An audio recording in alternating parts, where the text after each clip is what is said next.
आमतौर पर 9वीं व 11वीं कक्षा की परीक्षा की तुलना में 10वीं व 12वीं क्लास की बोर्ड परीक्षा को कठिन माना जाता है।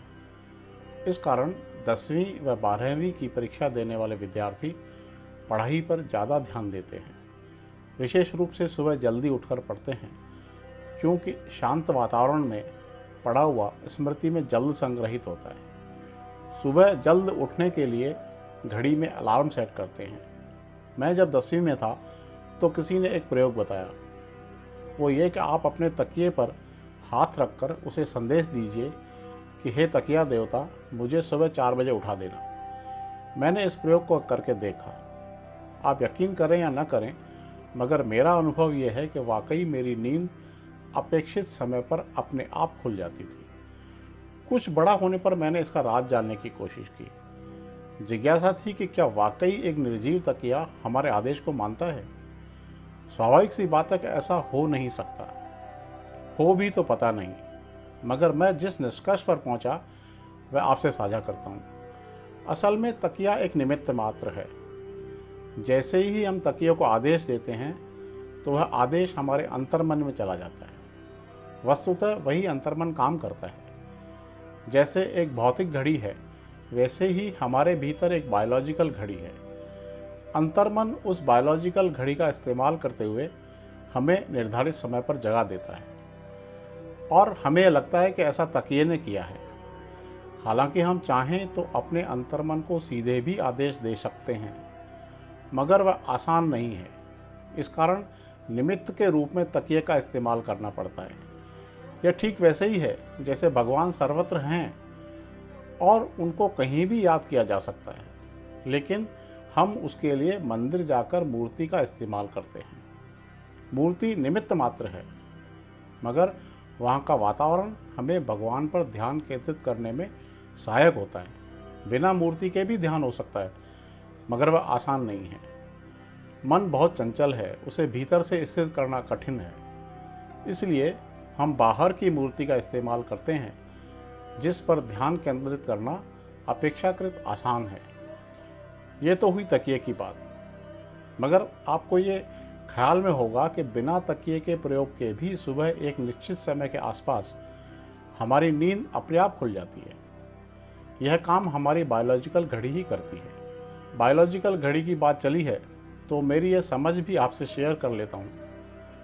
बाहरी घड़ी को देखकर तो हम दिन भर काम करते ही हैं, मगर साथ ही बायोलॉजिकल घड़ी भी काम करती रहती है। जैसे कि हमने यदि ये नियम बनाया कि सुबह 10 बजे खाना खाना है, तो बायोलॉजिकल घड़ी उसी हिसाब से सेट हो जाती है। कुछ दिनों बाद 10 बजते ही हमें भूख लगती है। बायोलॉजिकल घड़ी 10 बजते ही आमाशय में मौजूद पाचक तत्वों को सक्रिय होने का आदेश देती है।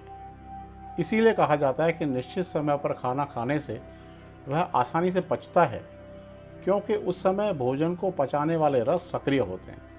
अर्थात हम जो नियम अपने लिए बनाते हैं वह हम पर लागू हो जाता है। एक अर्थ में वह हमें गवर्न करता है, बाध्य करता है। इसीलिए नियमितता की महिमा है। कहा जाता है न कि भगवान का ध्यान, आरती आदि निश्चित समय पर ही करनी चाहिए। उसकी वजह यह है कि निश्चित समय पर बायोलॉजिकल घड़ी के आदेश से मन तुरंत एकाग्र होने के लिए तैयार हो जाता है। किसी भी वक्त ध्यान, आरती करने की तुलना में निश्चित समय पर करने से चित्त उस पर तुरंत स्थिर हो जाता है। स्वाभाविक रूप से वह अधिक फलदायक होता है। नियमितता का जिक्र आया तो एक दृष्टांत के साथ अपनी बात को पूरा करता हूँ। वह कितना सच्चा है, कितना नहीं, मुझे नहीं पता, मगर यह नियमितता का अल्टीमेट उदाहरण है। एक धार्मिक व्यक्ति प्रतिदिन निश्चित समय पर जंगल में स्थित एक मंदिर में मूर्ति के आगे दिया जलाता था। उसका एक पड़ोसी, जो कि घोर नास्तिक था, वह भी नियम से रोज उस दिए को बुझाकर आ जाता था। एक दिन भयानक तूफान आया। धार्मिक व्यक्ति की हिम्मत जवाब दे गई और वह आलस्य करके घर पर ही बैठा रहा। नास्तिक आदमी तूफान से घबराया नहीं और पहुंच गया दिया बुझाने के लिए। मूर्ति में विराजित देवता ने उसे वरदान दिया।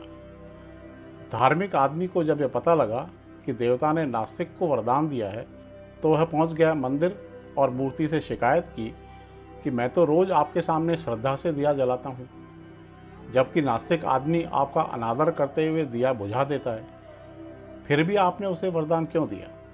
इस पर मूर्ति के देवता ने जवाब दिया कि वह नास्तिक आदमी तुमसे ज़्यादा नियमित है।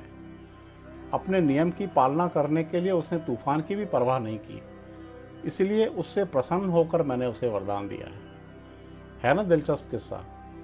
यह एक उदाहरण मात्र है, मगर इसका संदेश यही है कि हमारे जीवन में नियमितता का बड़ा महत्व है।